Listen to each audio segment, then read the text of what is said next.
Hello, and welcome to another edition of Panic with Friends. I'm your host, Jay Mohan, and the idea of this conversations is to bring together leaders from different industries to hear their stories of navigating through these uncertain times, right? I mean, everybody is, so that's why we came up with this term, Panic with Friends, because we kind of make the assumption that we're all friends, panicking together in this because we're all in the same boat. Everybody's trying to figure out what's the best way, when will this end, and it also gives us a lot of comfort when we find that the people who are running companies also are pretty much in the same boat. They're also trying to figure out, because there is very little information around the whole healthcare crisis that we are dealing with. Simple things like, I was on a Zoom call where I had created a background, and then after that I was on a Google Hangout call where I completely forgot I didn't have the background, and I got up and left, and somebody said, "Hey Jay, we realize you are dressed up to the top, but after that, you're just wearing, boxer shorts." So that was an embarrassment. But simple things like that, to like business continuity, like how do you run business when your customers are not responding? So that's kind of the whole gamut. Uh, and I get, from our last session, a lot of people said it's good to know that we're all in this together, but also they'll pick up some, few tidbits about how all these other people are figuring this out. How does the leadership look at this? Empathy is a word that I keep hearing a lot from the leader side. So with that, I will hand the mic over to our panelists who give a little bit background about themselves, and maybe we'll just go in an alphabetical order. So Eric Darr, who is the president of Harrisburg University, is here. So Eric, want to say a few words about your background, what HU is all about, and what has changed in your role? All right. Well, thank you, Jay. I appreciate that. Yes, Eric Darr, happy to be part of the Panicking with Friends here. For those that don't know, Harrisburg University, newest institution of higher education in Pennsylvania in over 100 years, will educate between 9,000 and 10,000 students this year. We started in 2005 with 73, we called them pioneers, 73 students, and 5 programs, all bachelor's degrees. And this year we'll have nearly 30 bachelor degree programs and nearly the same number of master's degree programs and multiple PhD programs as well. Campus in Harrisburg, Pennsylvania, also in Philadelphia, Pennsylvania, and working on international expansion activities. And so, prior to the pandemic, the university was working on a number of strategic activities for expansion, as I mentioned, overseas, so in Panama and in the UAE. We were looking at construction of a $100 million new academic building to focus on health sciences in Center City, Harrisburg. We were looking at adding new faculty and building new programs. And with the pandemic, my job has changed, as Jay said, from leading these strategic initiatives and expansion of the university to focusing on the core business of the university and preservation of what we're doing, as well as scenario planning for what the summer and the fall may look like for the core business of the university. So it's changed dramatically in terms of my area of focus, right? Presidents of universities do typically 2 or 3 things, and they revolve around strategic activities. The other big thing is often fundraising in a variety of ways, meeting with alumni or meeting with major donors, meeting with foundations, corporate partners, those sorts of things. Well, all of that activity has ceased, and so the role has changed. It's become much more operational in focus, and in some sense internally focused. Just again, trying to make sure that the trains keep running and that we plan for what a very uncertain future looks like. Kishan, so the same question, a little bit about your background, your company, and how has it changed? All right. So again, thanks for this opportunity to be here with all of you. It's really exciting. My name is Kishan. I'm the founder and CEO of Ionidea.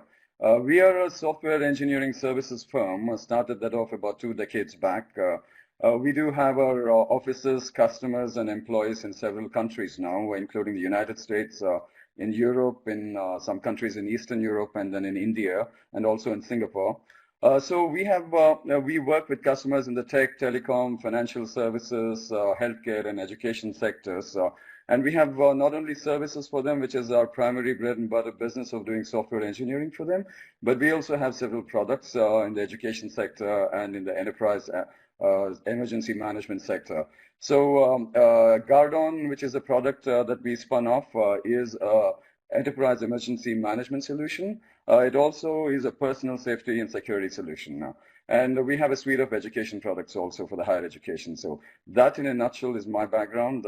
I live in the Northern Virginia area here and have grown-up kids who live in San Francisco right now. So how has, before I jump to Scott, how has your role changed with this? Well, till now, I've been spending most of my time traveling and being with my customers in all these countries. And most of the time, I've been on the plane or in a hotel. Of course, COVID, has put me in my home here. I'm here most of the time doing video calls with customers and also with my employees. It's been an interesting exercise because we've been through this kind of situation 2 times in the past, not as severe as this COVID situation, but I'm sure all of us here know about what we had to go through in 2008 and in 2001 timeframe. So, and in fact, even in the early 90s when we started our business, there was a minor recession. So, well, things have changed a bit, and I'm spending a lot of time with my employees now, in addition to spending time with customers. And I can go into that in more detail later on. So, yeah. Thanks, Kishan. So Scott, coming to you, the same question. Sure, Jay, thanks. And again, thanks for having us as well. So my name's Scott Gaydos. I'm the Chief Technology Officer at Highmark Health.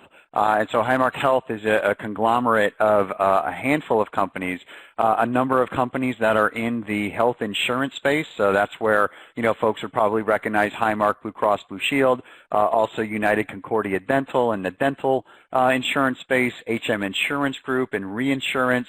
We also have companies in the Allegheny Health Network, which is a network of 9 hospitals in Western Pennsylvania, lots of different clinics as well.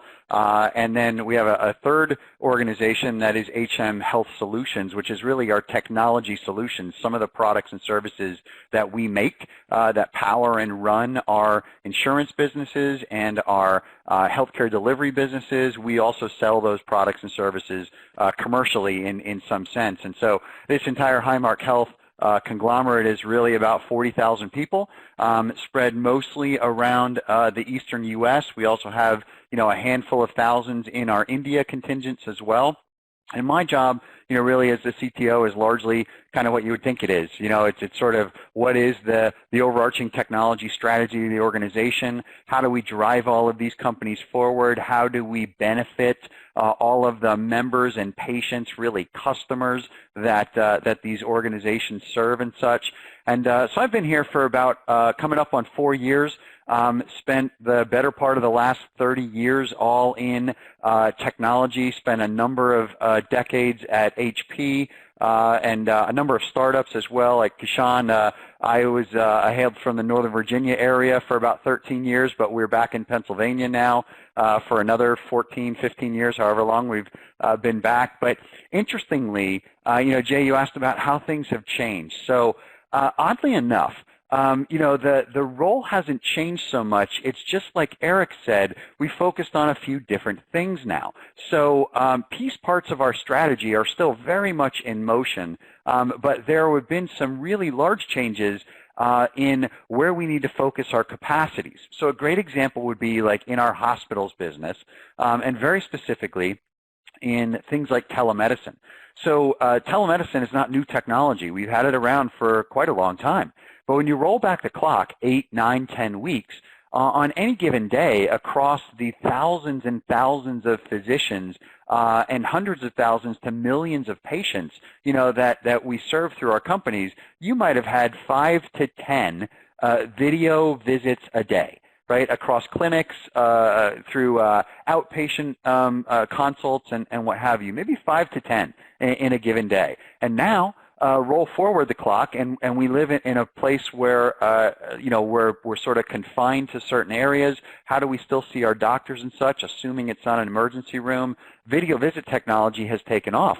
And so now we go from 5 to 10 a day to over 2,000 a day. That we're doing.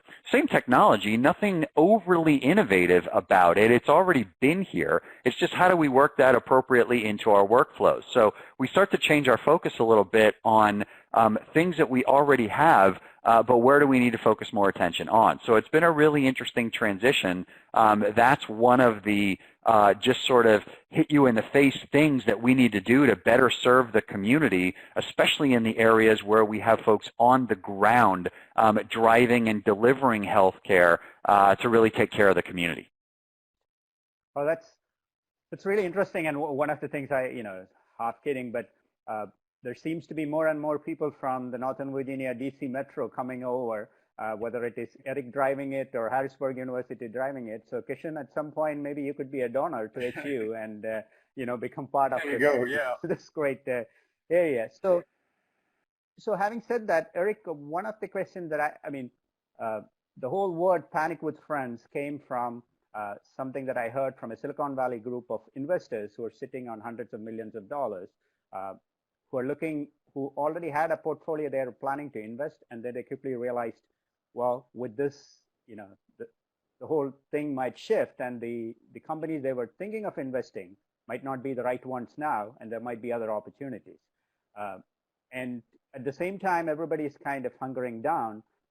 So everybody's trying to balance, Eric mentioned about the whole, now inward-looking operations focus. And people freak out. Everybody, employees, vendors, customers, everybody is freaking out like, if I call HU, will somebody respond? The same with HU's, customers or Kishan's customers and the employees.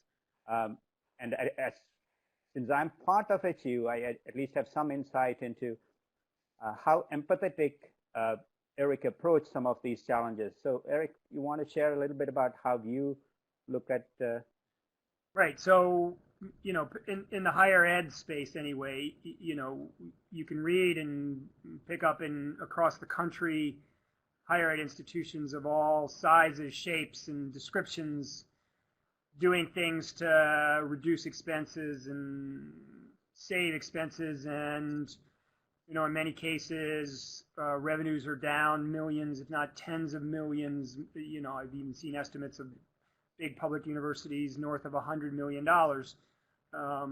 And take all sorts of actions from reducing programs to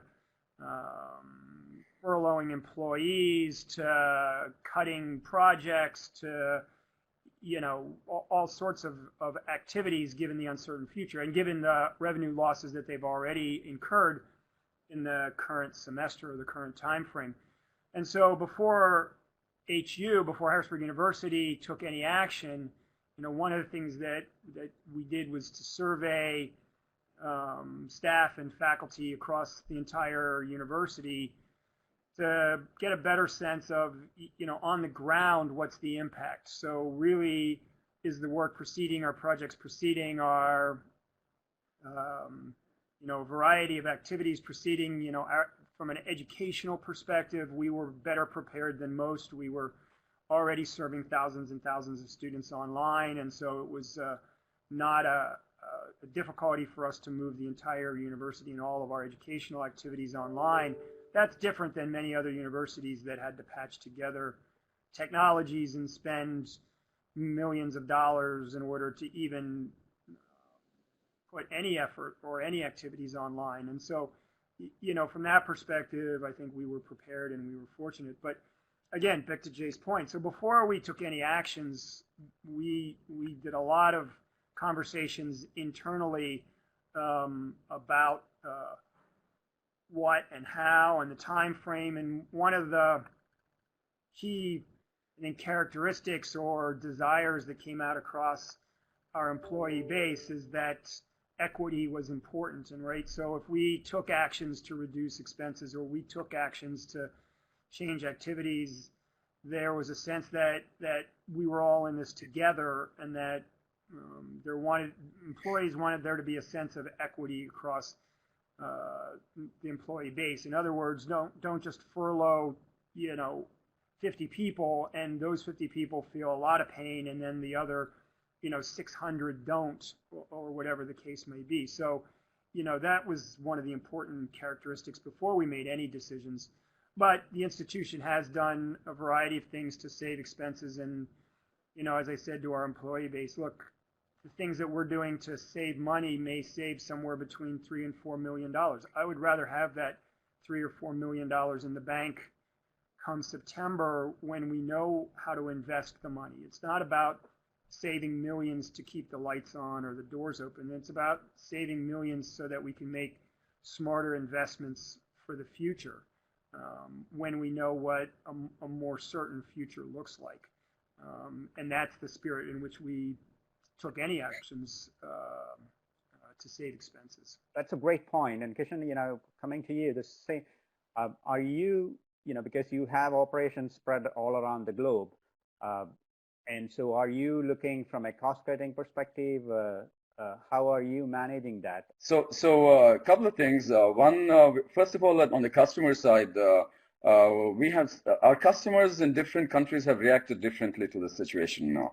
I mean, we have to be empathetic to each and everyone on a case-to-case basis, and then, be flexible so that, we can continue working with us. We've already been working with them for 5, 10 years in the past, and we don't want that relationship to go away because of this particular economic situation right now. For instance, one customer came back and said, hey, and it's interesting that, the U.S. customers responded very quickly to it. Most of our U.S. customers, right at the very beginning. The first day it came out that, we have to stay at home here, then I got a call from U.S. customers immediately saying that, our revenues are going to take a hit. We are not certain. So let's renegotiate some of our engagements, et cetera, et cetera. So that's at the U.S. customers, but not so with our European and our Indian and our Asian customers, for example.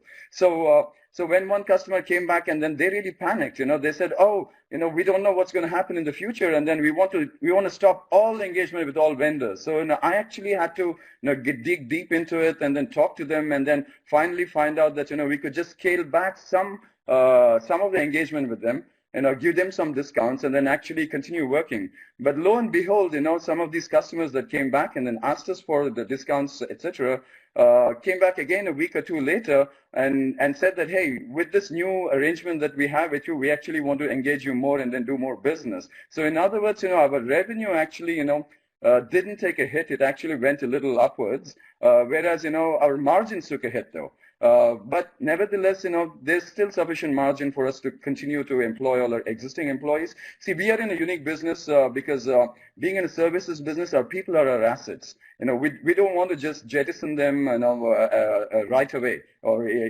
on a small downturn. Our people are real assets in our technology business, and then it's difficult to hire them back also. And moreover, what we see is many of our customers are investing in technology too. So whether it is in AI, ML, or whether it's in big data sciences and so forth, so we really need those resources also.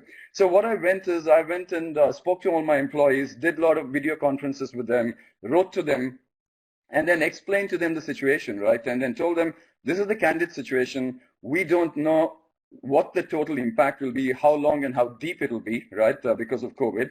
But at this moment, we are doing all right. I told them, while there are some revenue hits, but there are some revenue growth also. So I told them that at this moment, we are doing all right, but I don't know what's going to happen in the future.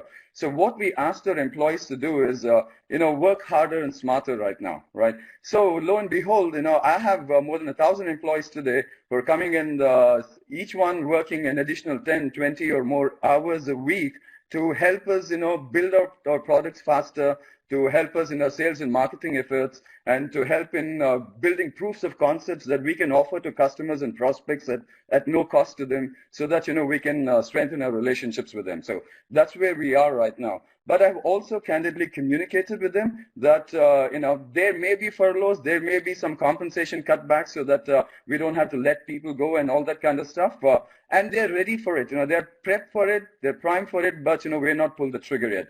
And then we'll pull the trigger if necessary. As far as investments into other opportunities, very interesting. A lot of startup companies out there. And we've been in here for two decades, so we're no startup, but a lot of startup out there are having problems getting funding right now. So there are investment opportunities there. So we are looking at that too, and then we are figuring out how to budget for those kind of things. So. Yeah, that's good to know, and we should certainly talk because HU certainly have some interesting startups that we are incubating in here for sure. And I'm happy to give you an insight into some of those. It's in the augmented reality, machine learning spaces, some interesting ones. So Scott, the same kind of the panic among your employees, the vendors, the technology, and yours is a big firm, and I'm sure there's a lot of moving pieces. Yeah, I'll tell you, Jay. Well, so speaking of panic with friends, right? I don't know if you just saw that there, but I, disappeared and went silent, and for about a minute, because what seems to happen every day, right, is that my local ISP, right, despite my 500 megabit connection that I have to the house, which is enough probably to run a small data center, decided to just drop that to about 10 kilobits, for about 2 minutes or so, and everything just shuts off. But we're all back now, so it's good. So a little bit of a panic, but I'm back. But speaking of, how we do all of this with our employees, like we said, it's about 40,000 employees. Now, 15 to 20,000 of those, right, are at hospitals, right? So that's not so much a remote working condition, except for those that we try to do various shifts. The more telemedicine we do, great. But by and large, right, those folks are on the front lines, and that's where we are. But then that leaves, roughly speaking, 20,000 others who are remote. And so on any given day, we might have 2, 3, 4,000 that are remote. But when you go from 2 to 3 to 4 to 20, all at one shot, there's a little bit of a panic, that goes on. My gosh, can we handle this? What can we do?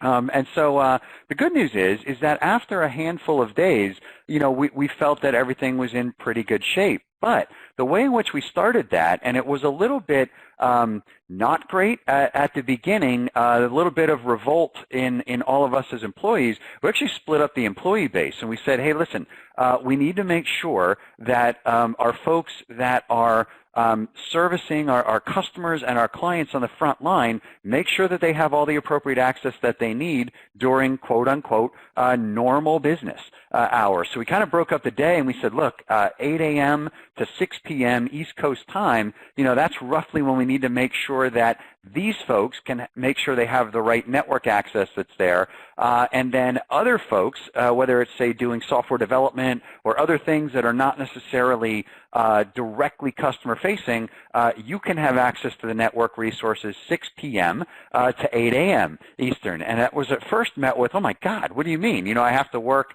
a night shift to be able to do this. And folks were a little bit upset at first. And the intent was never to keep that going long. That was just, let's make sure all the resources stabilize and everybody is comfortable working. And after a handful of days, a week and a half, 2 weeks, and we realized that everything was going to be okay, we sort of did away with that. But as we did away with it, and then people started getting used to working, this other shift, if you will, to, for these teams, for these groups, they actually really like working this, differential shift, if you will, and can they keep doing that? So we're like, well, sure. If that works, for your productivity and for the way in which your customers who are consuming your things care, then great. So while at first it seemed like a really bad idea and nobody really wanted to do it, now we have full-on teams that are like, yeah, this is just how we work now. And so there's been, initial panic, but it's turned into sort of a serendipitous benefit to the organization to say, we can actually make all of this work. So that was a really interesting change that we went through. So Scott, I'm curious, are you now even thinking about, doing away with offices and, perhaps working a little bit differently and, changes your view maybe on real estate, right? I'll tell you, Eric, that is a hugely important and very real question that we are working through, right? Because as everyone, right, we're now starting to have the conversation that says, okay, given whatever the appropriate and safe rules are for when we reopen office space now. So again, set aside hospitals. Those are a different animal, right? But when we reopen office space, what does it even look like? What roles actually need to be there? And, what roles might never need to be at an office again? And we are honestly, seriously considering how does that play out? So our workforce placement, physical placement, is, I think, going to be a very, very different footprint as we move forward here, despite, when we will reopen physical facilities at different places, right, around the planet, whether it's, here where I am in Pennsylvania or our offices in Chennai or Hyderabad or what have you. So, yes, we absolutely are, thinking about what does that look like? In terms of physical placement and what is truly needed, where folks have to be in a physical location or where the roles simply don't matter, and we can be as productive as ever and move forward that way. Yeah, so I think, Eric, that question actually kind of segued into my next question, which is around innovation, which is my favorite topic, which is where I hope this quickly comes down to.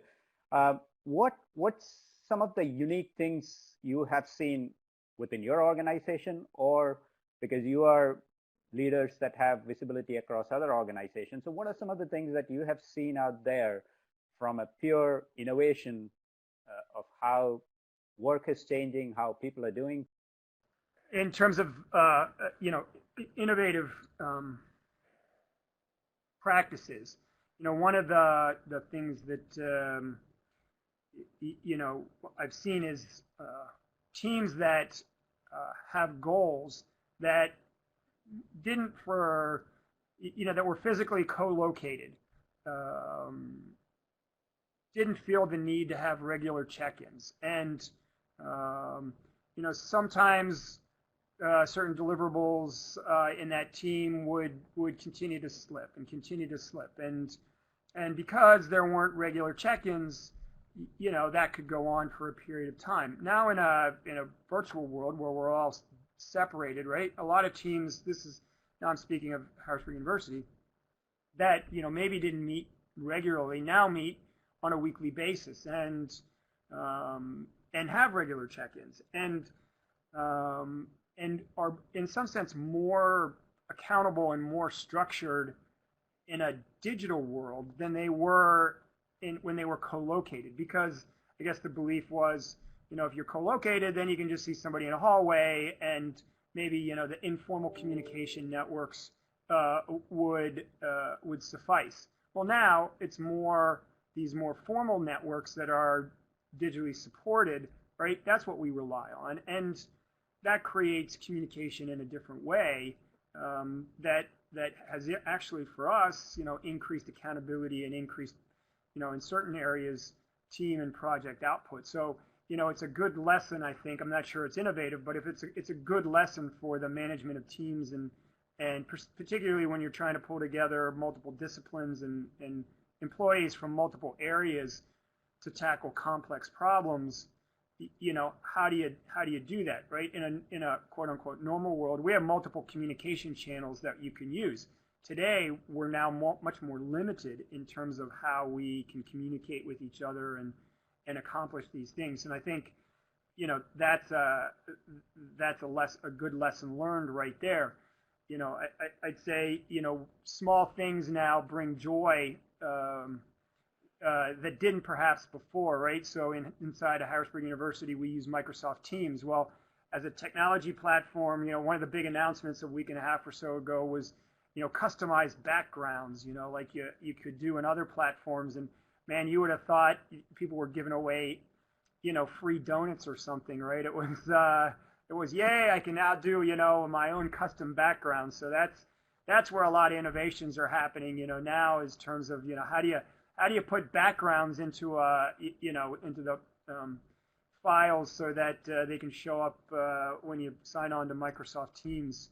Jay, I'm not sure that's the kind of innovation, world-changing innovation you're looking for, but it does give you some insight into the world we live today and how these small things, matter to us. And I'd say, again, in the business of education and training, right, having a consistent set of tools that you can rely on, and a consistent set means that you have platforms and tools, features and functions that students and faculty can become comfortable with and can become quite good at using.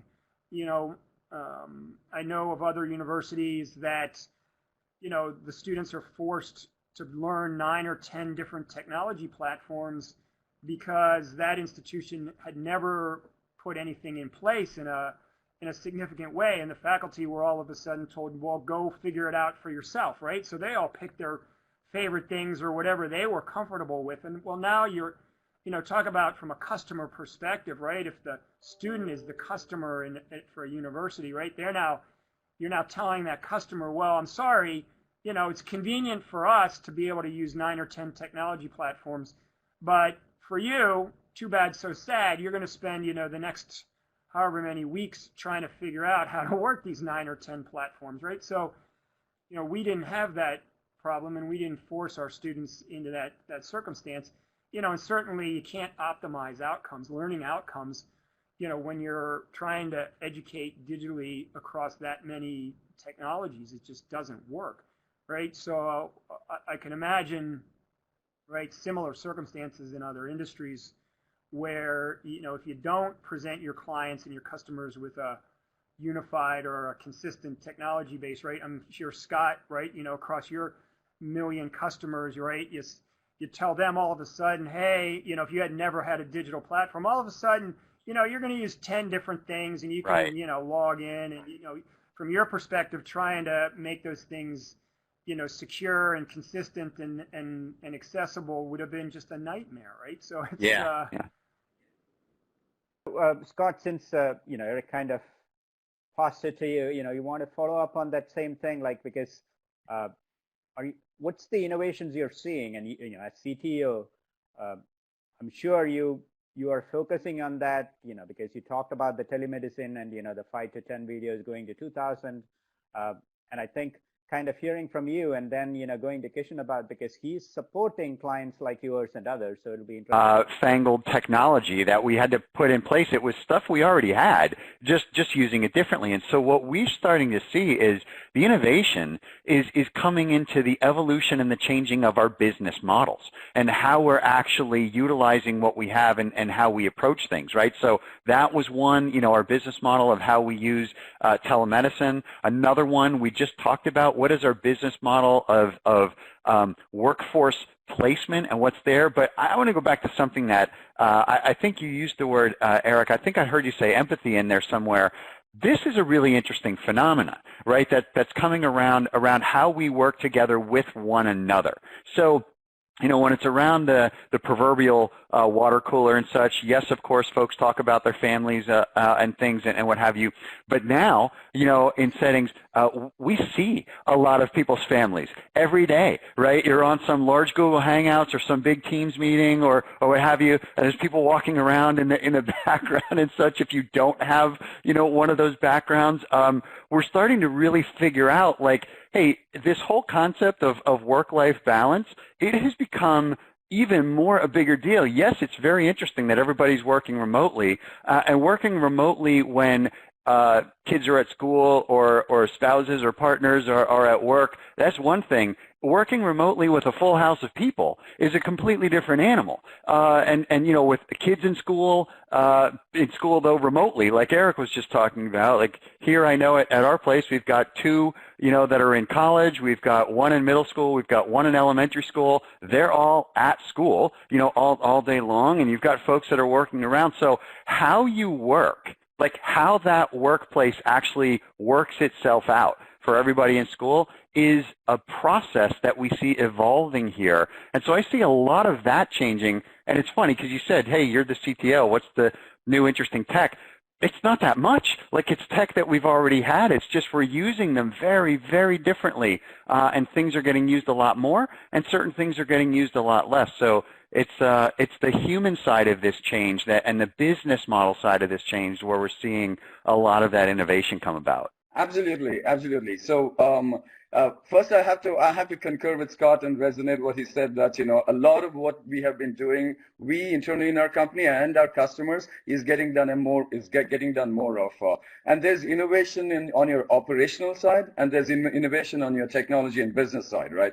On the operational side, work from home has gotten people thinking, hey, this is actually helpful for productivity, because these kids don't have to commute 2-3 hours a day to work and back. They can be more productive as long as we can ensure that they're really working their 8 hours and being putting in their time there, right? So that's number one. So we ourselves as an organization, and discussions with many other organizations, to help them make telework actually successful, make it very productive over the long run. So as a company, we, for example, have decided that we used to allow telework for 1 day a week, right? So that, but now we are thinking of making it at least 2 to 3 days, and then having them come to work for 2 days, so that they can still have that face-to-face and physical interaction now. That's there. So that leads to another interesting problem, which also Scott mentioned, which is real estate. You have so much real estate that you have leased or own or whatever else. What do you do with it? So we can do a hoteling concept and then actually reduce our burn rate on real estate, for example. So that's another thing. So that on the operations side, there are many such innovations happening. And on the technology side, like contactless is kind of a big thing right now, because people don't want to touch your elevator buttons or touch your biometrics or whatever else, right? So contactless payment systems, companies that are in digital payments, they are very upbeat about their opportunities, for example. And other areas, which includes, for example, telecom customers are more positive about investing more in 5G technologies, because there's so much more demand for bandwidth and stuff like that. So we see an uptick there in telecom. And of course, we don't have manufacturing customers, but I believe that 3D printing is going to be something that's more everywhere. It's going to be everywhere, actually, after what has happened recently. And some other areas like telehealth. Yeah, I mean, by the way, we do have a little product on telehealth for mental health, for teleconsulting. So we see more interest in that product from customers.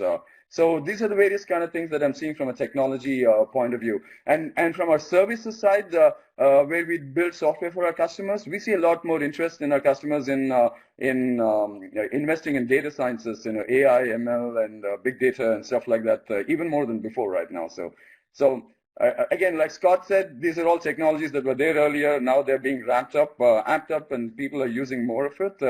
And ourselves in our own products, for example, in our Guard-On product, we built into it. We offer this to enterprises for keeping their employees safe and so forth. Right? That's the main market for this. So we have built-in solutions so that when employees come back into the workplace later, so that it can automatically help them with social distancing within the workplace. So if two people come close to each other, more than 6 feet or 10 feet, then it kind of sends them a little alert. So those kind of technologies, we are building it into a platform. Pandemic information, news about pandemics, there's so many disparate sites out there that give pandemic information, but now, that information, we're kind of piping it through our solution to get it to get it in the hand of our customers. So some of these things, and in our education products, we actually have built-in remote learning solutions into it, built-in LMS and the remote learning solutions, because we have about 100 colleges and universities as customers for it, and ours is mostly an academic ERP. There's ERP on the operational side and ERP on the academic side, which includes curriculum design and then examination management and digital valuation and so forth. So that solution, we have put in an LMS, which is for remote learning. So some improvements in our own products, but we see our customers also doing the same in their businesses, though.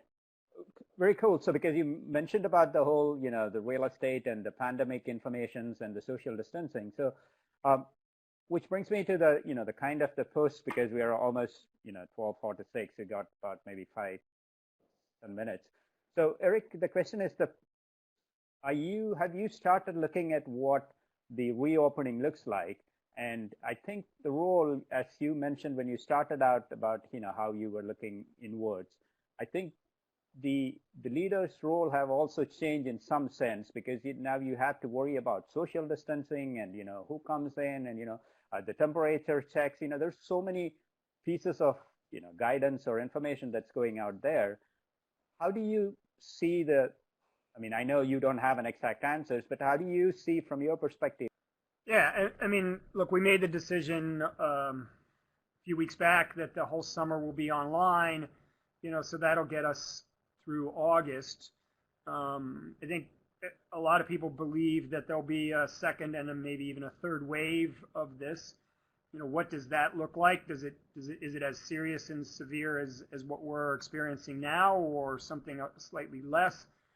But I think as universities, we need to be prepared for that consequence. There are some trends in higher ed that are becoming apparently clear. That is, parents and students are much less comfortable sending their kids or the kids themselves going some long distance away from home, which means be prepared to service students in the Pennsylvania region in a way that perhaps we weren't thinking about before. I think that's an interesting trend to pay attention to, not just for us, but across higher education. But what it means is, as for Harrisburg University, we need to be prepared for. It's not going to be just one day, right? A switch flips and we go back to the way it was. That's not what's going to happen. It'll be, when the government changes and allows us to go back to work, it'll be a phased approach. So it won't be everybody comes back on a Wednesday. It'll be, certain parts of the business come back 1 week. Another part of the business comes back, at some later point. Maybe, as we just discussed, certain parts of the business or certain employees, they don't come back. They continue to work remotely, and the way that the business functions just changes. So I think that's what we're preparing for, is a phased implementation back to some parts of the business working face to face, and other parts continuing as we see it today.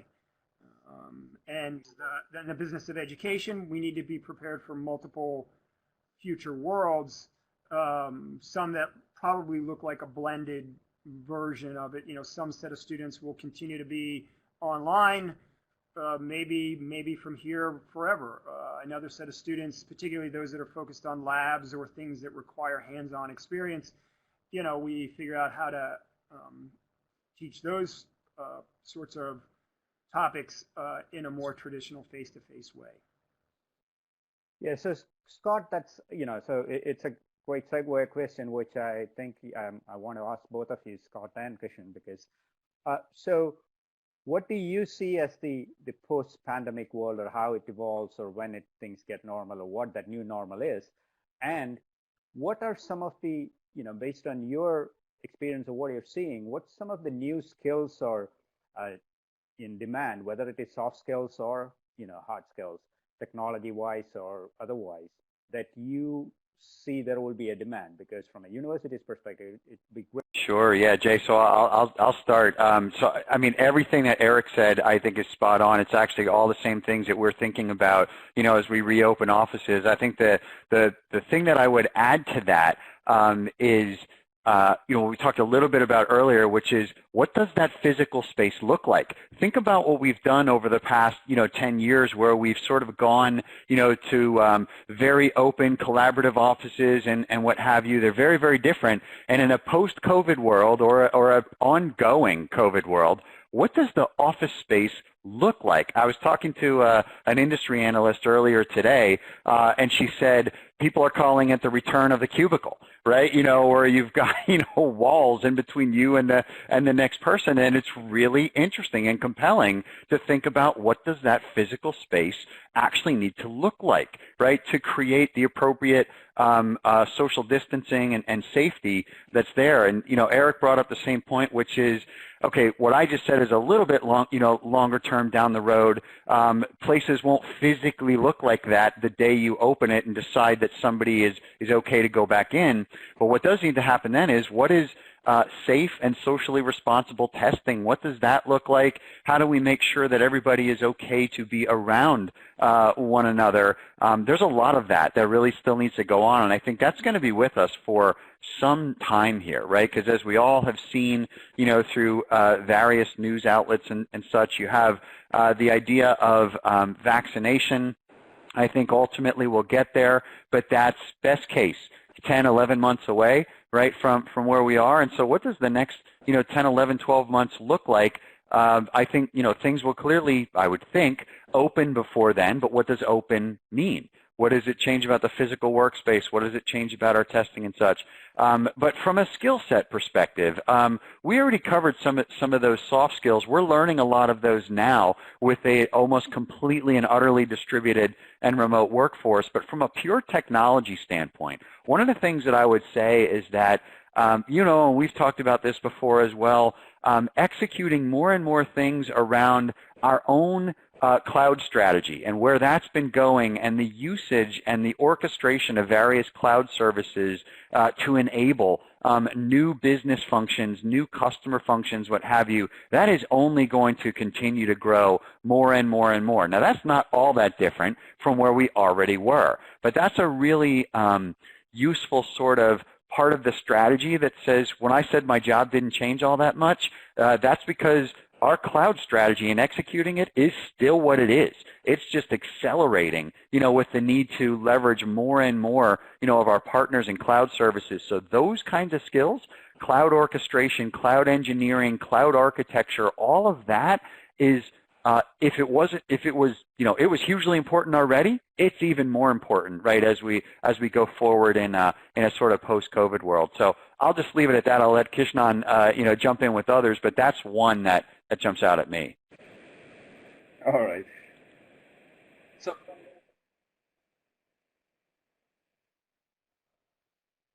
Kishan, the same, one, what are the skill set that you and your company would be looking for, or what you're seeing as changing? What are some of the programs? So I'll answer the second question first. How do I see the post-COVID world? Businesses and individuals that are adaptable and flexible will win. That's key. It used to be the survival of the fittest, and it's now the survival of the most agile and flexible. That's going to be the case. There will be forced entrepreneurship with all the layoffs that's happened, not only in the United States, but world across. There'll be forced entrepreneurship, so people should be able to, do more gigs, for example. Either start their own business or get onto the gig economy train, and that's going to happen. More and more of that. In fact, we as a business ourselves, have tapped into a lot of gig workers for some of the peaks that we are seeing in demand in our business process outsourcing businesses, for example. So that's one case. And from a more, people will want to probably live more holistically, I think, more consciously, living in more consonance with nature, and knowing that, their actions impact. And many of them have actually seen the benefits of this work from home, in the sense to the environment, reduce pollution and a whole bunch of other things. So that may stick on. So there may be more of that. Work from home and all those kind of situations will continue on. It'll just accelerate. And there'll be new supply chains. Will everybody? I think most companies will start thinking, should I be totally reliant upon China for all my manufacturing? So that's a question. There may be countries other than China benefiting from this, moving away some of those manufacturing away. So that could happen.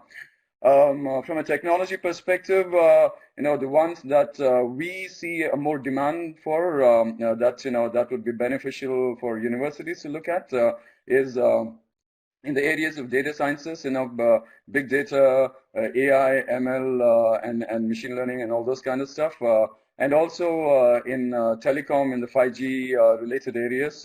We see that cloud computing, big, both Amazon, Azure, and even Google, more and more solutions, because, that provides a business continuity for most of our companies, if you are on the cloud, as opposed to having your own systems. These are the kinds of areas, and I see technology. Your university being in tech, you're in a great place because tech's going to implementation of tech is going to accelerate robotics because robotic delivery of stuff that's going to go forward in a big way too. And of course, there's on the healthcare side, telemedicine and anything else, the devices that are needed to enable telemedicine, and it's not just a video, but there's a whole bunch of devices and everything that'll be needed at home and on the physician side. And there'll be medical devices. That'll be an area of growth. So and there's a whole lot, 3D printing and a whole bunch of other things too. So. Well, thanks, Kishan. I think we're almost at time. I'll ask about any last words, but the thing that the takeaway from this is, there is, like Scott and Eric mentioned, empathy is a key word, which Kishan also talked about, living in touch with the nature, and, people seems to be, this is actually hopefully help the people to be more positive, more empathetic to the others. But the other part is, that the entrepreneurship word that Kishan used, this is one of the things that I would love to follow up with Kishan and Scott and the others in, in future conversations around, how do, because like you said, there are so many people out of jobs, and there is going to be innovations happening out and creating new ideas, and how can bigger companies like yours help that, and how does universities plug into that? And then some of the programs that you talked about, because Scott and I had this conversation before around the cloud services, and Kelly Logan, who is part of the HU, and we have talked about this, about putting a program together, and the AI, the machine learning part that Kishan mentioned, HU already has that. So it's, for me, what I look at is, what's going to come out of this? What's some of the new cool ideas that, Kishan mentioned about the 2008 crash, and out of that, after that, there was so many new innovations, new companies that came out. And healthcare, I think, Scott, you are right in the middle of it. I think that's one of the areas. I think. No, agreed. I agree with all of that. First of all, just thanks again for having us on. Hopefully it was, helpful for everyone. I always find a lot of value in this as well, just sharing ideas, and especially, where we are today. So thanks so much. Thank you, Jay. Appreciate it. Thanks, Kishan, and thanks, Scott. Appreciate your Sure thing. Thanks, and happy to help anybody who is interested. Kishan at ionidea.com is my email. Feel free to write to me, and we're happy to interact and do whatever I can to help. Yeah, I'll make sure all of those panelists we kind of having the contact information and share it. And thanks again for all of you guys. We're right up on the clock, so I know you all have busy other schedules. So thank you again, and hope to bring you back at